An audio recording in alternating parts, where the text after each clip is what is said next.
Magandang araw po sa ating lahat.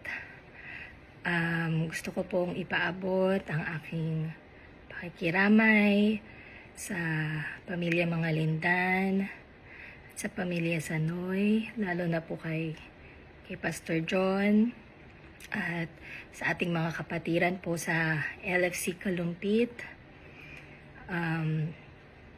Alam ko po na napakalaking ang naging parte ni Ate Maricel sa buhay nating lahat at nakakalungkot po na malaman na nakakalungkot pong isipin na hindi na natin siya kapiling, lalo po sa akin na hindi ko naman po siya nakita for the past 6 years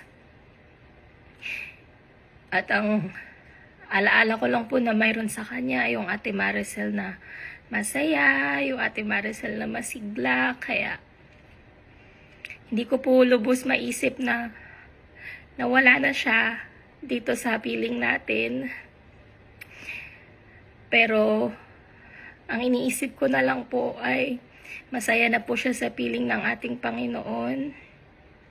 Nandoon na po siya sa langit, nagsasayaw sa presence ni Lord. At yun po yung kagandahan na nakikita ko sa pangyayari na to, na kahit sa physical na eyes na nakikita natin ay nakakalungkot po yung nangyari, pero she's in a better place now. Kasama na po niya ang kanyang may likha, the lover of her soul. Kasama na niya si Jesus. At gusto ko lang pong ikwento yung mga memories po na meron ako kay Ate Sel at saka yung mga naging impact po niya sa buhay ko. Ang earliest memory ko po kay Ate Sel ay nung I think high school po ako noon, na napili po ako na magsalita sa isang graduation ceremony ng preschool. At si Ate Sel po yung gumawa ng speech ko. Siya rin po yung nag-makeup sa akin. At sinamahan po niya kami sa school nung nagsalita po ako. Nagsimula po yung relationship namin sa ganon. Dahil palagi po ako nasa ministry house noon at nandoon din sila. Kaya doon po nagsimula yung relationship namin. Hanggang sa naging youth leader ko po siya. Naging discipler ko siya.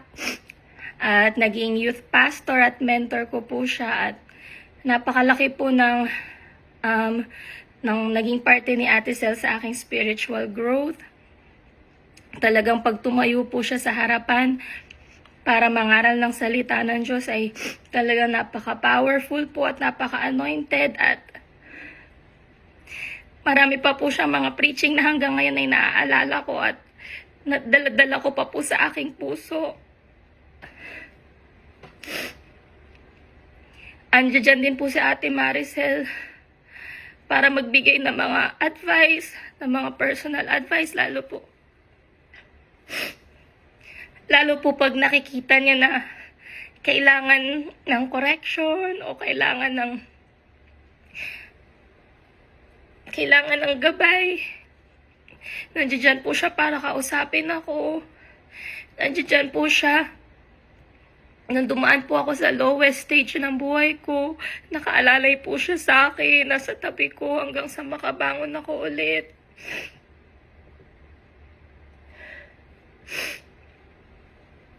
Lagi po niya kaming ine-encourage na palaging mag-devotion, palaging maglingkod kay Lord.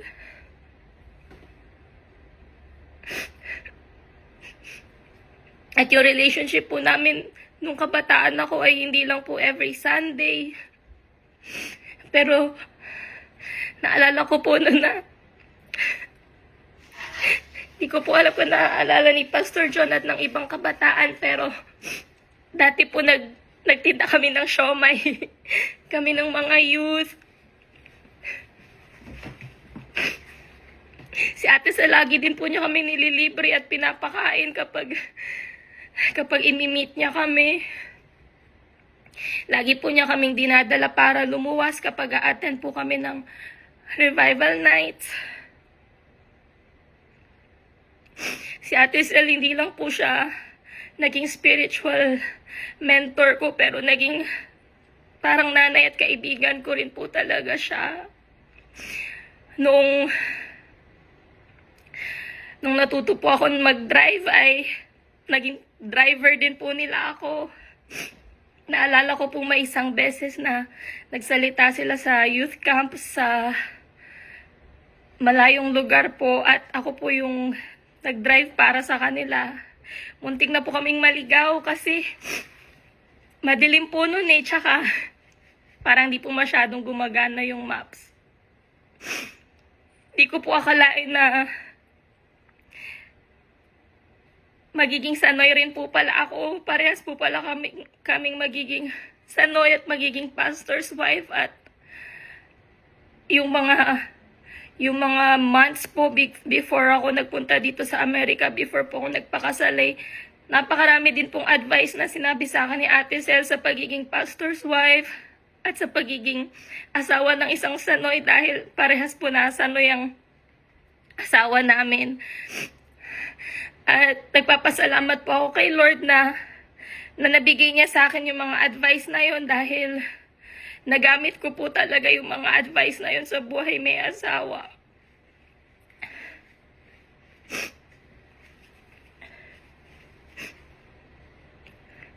Tuwing naiisip ko po na wala na si Ate Sel, ay naiiyak pa rin po ako kasi hindi po talaga ako makapaniwala.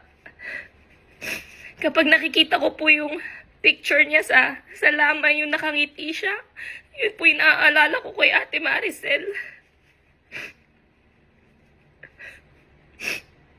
At nawa po sa bawat isa, yun rin po yung maalala natin sa kanya. Maalala natin yung pagiging masayahin niya, yung pagiging mighty woman of God niya, yung power, authority, and anointing na dala-dala niya kapag nangangaral siya ng salita ng Diyos. Nawa po yun yung manatiling alaala sa bawat isa, kasi yun po yung mananatiling alaala sa akin. Marami pa po ako memories with her. Marami pa po kaming pinagsamahan, pero hindi ko na po ikikwento. Ikikip ko na lang po sa aking puso. At muli po, nakikiramay po ako. Lalo po kay Pastor John. Ang panalangin ko po ay kalakasan para sa inyo, Pastor. Patuloy po kayong palakasin ni Lord. Palagi niya kayong samahan at tulungan. Kahit po sa mga kapatid at mamangkin ni Ate Maricel, alam ko pong mahal na mahal niyo siya. Mahal na mahal din po niya kayo. Mahal na mahal ko po si Ate Sel. Mamimiss ko po siya ng sobra. Hintayin ko na lang po yung panahon na magkikita na po tayo ulit lahat sa langit, sa piling ni Lord. Alam ko po masaya na siya dun ngayon. Yun lang po.